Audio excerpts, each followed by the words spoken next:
စွန့်ပစ်ထားတဲ့တဲအိုတလုံးပဲဟာရှောရဲ့နောက်ဆုံးထွက်တက်မှာမာကြားကင်းတဲ့မြေပုံအတိုင်းရှင်းတရော့အမောတကောပြေးလာခဲ့ပါတယ်။ဒါပေမဲ့သူရောက်လာတဲ့နေရာကအမိုက်ပုံလို့စွန့်ပစ်ထားတဲ့တဲဆုံကြီးထစ်နေတဲ့အခါရှင်းရဲ့စိတ်ပြည့်မှုကအထွတ်ထိပ်ကိုရောက်သွားခဲ့ပါတယ်။ရှော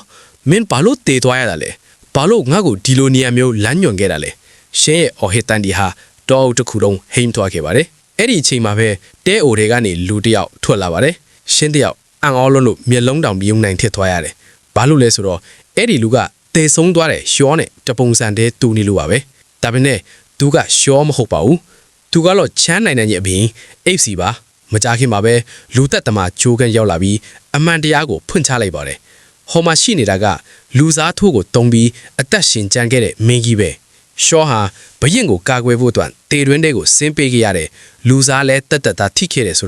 ာရှင်သိလိုက်ရတဲ့အခါသူ့ရဲ့ဒေါသတွေကပောက်ကွဲထွက်လာပါတော့တယ်။ငါမင်းကိုတတ်ပင်မယ်။ဟီယိုကိုတတ်ခဲ့ဂျိုးကန်ကိုရှင်းတယောက်ဒေါသတကြီးတိုက်ခိုက်ပါတော့တယ်။ဂျိုးကန်ဟာကျွမ်းကျင်တဲ့လူသက်သမားတယောက်ပါ။သူကရှင်းရဲ့ဓာတ်ကိုသွေးမစွန်ဘူးသေးတဲ့လက်တဲ့ဆန်းဓာတ်လို့လောင်ပြောက်ခဲ့တယ်။ရှင်းဟာဒဏ်ရာတွေရပြီးလဲကြလူနီပါထိခဲ့ပြီးမြဲဟီယိုရဲ့ဝိညာဉ်ကသူ့ကိုခွန်အားပေးခဲ့ပါတယ်။ရှင်းငါတို့ကတသားတည်းပဲမင်းပြန်တန်းရင်ငါလည်းရှိနေမယ်။ဟီယိုရဲ့ယုံကြည်မှုကိုအငြင်ခံပြီးရှင်းဟာသူ့ရဲ့အစွမ်းကုန်ခွန်အားနဲ့ဂျိုးကန်ကိုအလဲထိုးလိုက်ပါတယ်။ဂျိုးကန်ဟာတေခါနီးမှာသူ့မှာမိသားစုရှိတယ်လို့အတနာခံပြီးမြဲရှင်းကတော့မင်းဟီယိုကိုတတ်တုံးကတော့ဒါမျိုးတွေးဟဲ့ရဲ့လားဆိုတဲ့စကားနဲ့သူ့ရဲ့ကလဲ့စားခြင်းမှုကိုအဆုံးတက်လိုက်ပါတယ်။တိုက်ပွဲပြီးမှရှင်းဟာ easy မင်းကြီးကိုဓာတ်နဲ့ရွယ်လိုက်ပါတယ်။သူ့တငယ်ချင်းကိုတေတွင်းပို့ခဲ့တဲ့ဘရင်ကိုသူမကျေနပ်လိုက်ဘူး။ဒါပေမဲ့ easy ကအိတ်ဆက်တင်းငင်စွာနဲ့ပြောပြပါတယ်။လူတရားရဲ့အသက်ဆိုတာကိုယ့်အပိုင်ပဲ။အဲ့ဒီအသက်ကိုဘလို့သုံးလဲဆိုတာကပဲအရေးကြီးတယ်။ဟျောဟာမဟာစစ်သူကြီး Great Shogun ထလာဖို့အတွက်သူ့အသက်ကိုသူကိုယ်တိုင်စတေးပြီးဒီလန်းကိုရွေးချယ်ခဲ့တာပါ။ဟျောဟာဒီနိုင်ငံရဲ့အနာဂတ်ကိုရှင်းရဲ့လက်ထဲမှာအံ့နံသွားခဲ့တာဖြစ်ပါတယ်။အဲ့ဒီအချိန်မှာပဲပုံကန်တဲ့စစ်တပ်ကြီးဟာတဲအိုကိုဝိုင်းထားလိုက်ပါပြီ။လွတ်လန်းမရှိတော့ဘူးလို့ထင်ရချိန်မှာငါဝတ်စုံဝတ်ထားတဲ့ကောင်လေးမိုင်းလိုကာရီယော့အတင်းပေါ်လာပြီးထွက်ပေါက်ကိုလမ်းညွန်ပြခဲ့ပါတယ်။ရှေးဟောင်းတရုတ်ပြည်ရဲ့နှစ်ပေါင်း900ကြာစစ်မီးတောက်လောင်နေတဲ့ကာလနိုင်ငံပေါင်း100ကျော်ပျက်စီးခဲ့ပြီးတမိုင်းတစ်ခုဟာအခုမှစတင်မွေးဖွားလာတာပါ။ကဟာစစ်ပွဲခေတ်ကိုဖျက်တိုင်းခဲ့တဲ့ကောင်လေးတယောက်လေဘရင်ငယ်လေးတစ်ပါးရဲ့ဇလံပဲဖြစ်ပါတယ်။ဒါကတကယ်ထွက်ပေါက်ဟုတ်လို့လား။စစ်တပ်ရဲ့ဝိုင်းရံမှုကိုဒီလိုနေရာကနေဖောက်ထွက်လို့ရမလား။ဟာငါ့ကိုယုံစမ်းပါဒီရွာကဧည့်သည်တွေတော့ပဲမြေအောင်မှာလှုပ်ဝက်လမ်းတွေအများကြီးရှိရဲ့ငါမပိုင်ရင်မင်းတို့လမ်းပြောက်သွားလိမ့်မယ်ကောက်ခေါက်လက်ဒီကလေးစုကိုငါမယုံဘူးသူ့ကြောင့်ငါတို့ရွာသားတွေရဲ့ဝိုင်းတာခံလိုက်ရတာအရင်ဆုံးသူ့ကိုအပြက်ရှင်းလိုက်ရမလားအေးစေမင်းကြီးနေဦးမင်းကဘာလို့ကူနေတာလဲတန်မင်းတို့စကားပြောနေတာငါကြားလေလေမင်းကဘယင်မဟုတ်သလားအဲ့ဒါဆိုပတ်စံအများကြီးရှိမှာပဲငါကပတ်စံလိုချင်လို့ကူနေတာအေးစေအနှဲငယ်ပြုံးလက်ပတ်စံလားအဲ့ဒါဆိုမင်းကိုပိုးယုံလို့ရော့သွားပြီတန်းကနာမည်ကကာယာရိုတန်းနဲ့ငါကတာမန်လူမဟုတ်သူအနောက်ဖက်တောင်တန်းကဆင်းလာတဲ့တောင်ပေါ်သားမျိုးနွယ်ပဲတောင်ပေါ်သားအော်ဒါကြောင့်မင်းဝတ်စုံကထူးထူးဆန်းဆန်းဖြစ်နေတာကိုဒါနဲ့မင်းဒီဘာလို့မင်းကိုစစ်တပ်ကဒီလောက်အထိလိုက်လံတပ်ဖြတ်နေရတာလဲငါရဲ့ညီတော်စိတ်ကြိုးကပုံကန်လိုက်လို့ပ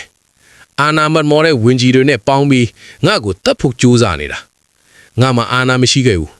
နန်းတော်ထဲမှာငါကအယုတ်တစ်ခုလိုပဲအခုငါ့ကိုတစ္ဆာရှိတဲ့သူဆိုလို့ရှိုးပုံကွန်တယောက်ပဲရှိတော့တယ်ရှော့ကိုနန်းတော်ထဲခေါ်သွားတာဟာတကယ်တော့ငါရဲ့လူစားထိုးအထိတုံးဖို့တော့ပဲရှိုးပုံကွန်ကငါ့ကိုကဲထုတ်ဖို့ရှော့ကိုငါနဲ့ရုပ်ချင်းတူအောင်ပြင်ဆင်ခဲ့တာတောက်အဲ့ဒါဆိုမင်းတို့ကရှော့ကိုတေမန်တိရဲ့နဲ့ငါစီကနေခေါ်သွားခဲ့တာပေါ့လေရှော့ကမင်းအတွက်အသေးခံပေးခဲ့ရတာလားရှော့တိခဲ့ပါတယ်သူတေရမှာကိုတိရဲ့နဲ့သူကိုယ်တိုင်ရွေးချယ်ခဲ့တာသူဟာမဟာစစ်သူကြီးဖြစ်ဖို့အတွက်ဒီအခွင့်အရေးကိုတုံးပြီးသူ့အသက်ကိုပေးခဲ့တာမင်းကြီးမင်းကငါအခုတတ်ပစ်ချင်တယ်တတ်ချင်တယ်တတ်နိုင်တယ်ဒါပေမဲ့ရှင်းမင်းမှာရွေးချယ်စရာနှစ်ခုပဲရှိတယ်တစ်ခုကရွာကိုပြန်သွားပြီးကျွံဘိုးဟာနဲ့ပဲအဆုံးတတ်မလားနောက်တစ်ခုကတော့ငါနဲ့အတူခတ်ခဲတဲ့စစ်ပွဲခီးကိုလိုက်ခဲ့မလားဘယ်လမ်းကမင်းရဲ့အိမ်မက်တွေနဲ့ပိုနီးဆာမလဲဆိုလားမင်းကိုယ်တိုင်ဆုံးဖြတ်ပါရှင်ဒါကိုပြန်သိမ်းလျက်ငါမင်းရှိမှဒူးထုံမှာမဟုတ်ဘူးငါရဲ့လမ်းကိုရှောက်ဖို့ကမင်းကိုငါကအတုံးချပါ ငါနဲ့ဟျောရဲ့အင်္ဂတ်တို့အတွက်မင်းကိုငါကာကွယ်ပေးမယ်ဒါပေမဲ့ငါ့ကိုမင်းရဲ့လက်အောက်ငယ်သားလို့မထင်နဲ့အေးစေပြုံးလျက်စိတ်ဝင်စားစရာပဲကဲတွားကြစို့နန်းတော်ထဲမှာတော့ရှိုးပုံကွန်တေဆုံးသွားပြီလို့ကောလာဟာလာတွေထွက်နေပါရဲ့မဟာစစ်သူကြီးဝန်ဂီကသူ့ကိုတတ်လိုက်ပြီလို့ဆိုကြတယ်